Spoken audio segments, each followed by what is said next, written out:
and creating policies that are good for everyday Americans. I think we're going to see a huge turnover this year in both the House and the Senate, and I think that bodes well for bringing a new approach and a new attitude of bipartisanship and cooperation. Are you generally in favor of these offices turning over somewhat regularly? The incumbent that you're challenging has been in office for 20 years now. Yes, he has. He's been there quite a while. I would like to see, a greater turnover in the representatives that we have in Washington. I think I think folks get there, and if they're there too long, they become entrenched, and they forget what it's like to be an everyday worker in our society. And like I said, they begin to protect their job instead of protecting the taxpayer. We often fall into the trap of asking female politicians who have young kids about being a mother, and we don't often ask male politicians. I'm speaking we generally here, but it's true of us as well. And I've noticed that you have a very young son. Can you talk a little bit about what it's like to be running for Congress while you have a young child? Yeah, it's difficult. I am committed to helping at home and making sure that my wife has the support that she needs. And doing that and running a campaign is very difficult. I'm sure if I'm elected, we'll have to work that out as well. But that'll probably be somewhat difficult also. I'm sure that mothers carry a little more of the workload for children than fathers do, but I like to think of it as being 50-50, or that it should be 50-50.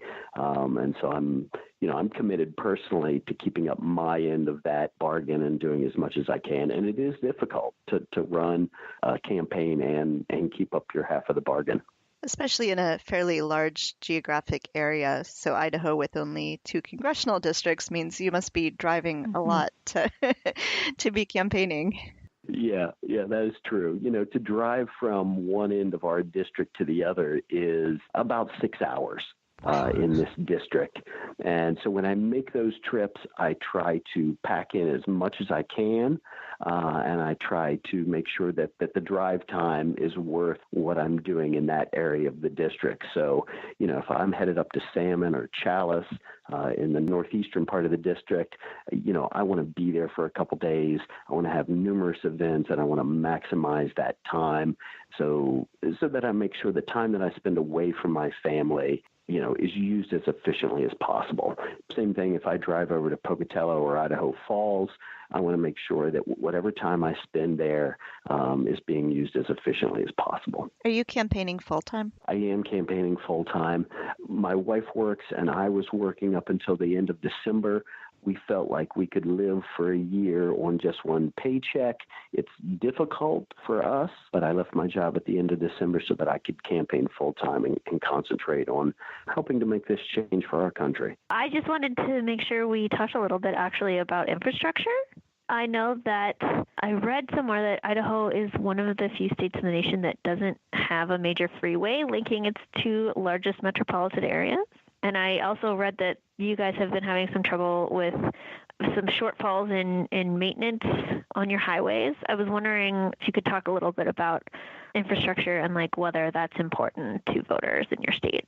Yeah, it seems like it's one of those subjects that people don't think a lot about until a bridge falls down or, there's something in the roadway that destroys their vehicle. But it is important here in Idaho, and the geography of our state makes it a little difficult. We have an interstate running through the southern part of the state, linking some of our major cities, but then there's some major cities up north, and there is not a major roadway that goes through the state to those. And so you're dealing with a lot of mountainous areas, a lot of wilderness areas that you have to work around. I don't think our state or our nation really invest in our infrastructure the way that it should. But once again, I think if the first thing that you have to do is build an economic foundation that provides the tax dollars to make those investments. And I'm not sure we have that economy in place right now. That's one of the things I want to do if elected to Congress. Are there any other things that you want to make sure that listeners know either about you or about the 2nd District? The only thing that I would say is that I know the nation seems like it's very divided between the left and the right, and people get very acrimonious about that division. What I would say is that a Democrat in Idaho is probably not the same as a Democrat in Massachusetts or Vermont. We tend to be a little more conservative. We tend to be very independent-minded, and hopefully the voters in my district will take that into account, not listen to what maybe they're hearing on the national news or, on Fox News as the typical Democrat, and open their mind to the possibility of voting for somebody on the Democratic ticket. Yeah, I've told this on here before, but I live in Chicago, and in Chicago, the race for everything is only in the primary. Once you've won the Democratic primary, you've won. You're not often even going up against someone in the general, or if you are, it's someone who has no chance. So, that definitely drives people further to the left in Chicago elections. Yeah, definitely. And I think more competition overall between both aisles and within each side of the aisle would help our political system quite a bit. Yeah, I think that's been one of the really exciting things about the 2018 election is just seeing Democrats competing in places that they often didn't even bother to run candidates. By all means, I think it'll be a good year for our country and a good year for change. How can people donate to your campaign if they'd like to? Yeah, that's a great question. We have a website up. It is at swisherforidaho.com. And within there is a donate link that they can use a credit card, or there's also a P.O. box address if they'd like to send a check. Wonderful. Listeners, you should check out Aaron's website. Yes, and we'll put a link to your website and Facebook and Twitter up in our show notes as well. Thanks so much, Aaron. It's been really great talking to you and learning a little bit more about Idaho. Hi, I'm Brienne. I'm Courtney. And I'm Olivia. And together we make up Super Serious Social Justice. We get together each week to talk about a very serious topic. No, really. We've talked about police shootings, politics, mental illness, disability, race, gender, marriage, kids, pretty much everything. I mean, and also farts. There is a lot of farting. And belching. What we're saying is that we're like you. We're normal people who want to be kind, but also be able to joke about bodily functions.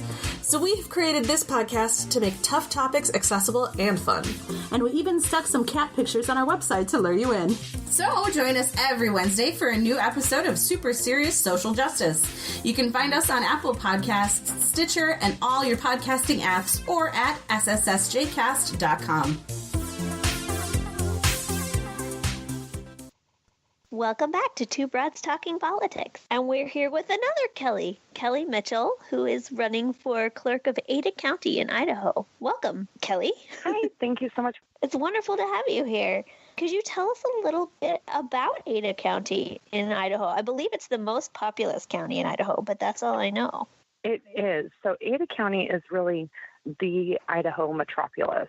We have a population here of just over 430,000, which makes up right around a quarter of the entire state's population. So Ada County is not only the biggest county, but significantly the biggest county in Idaho. It's a fairly diverse area in comparison to the rest of the state.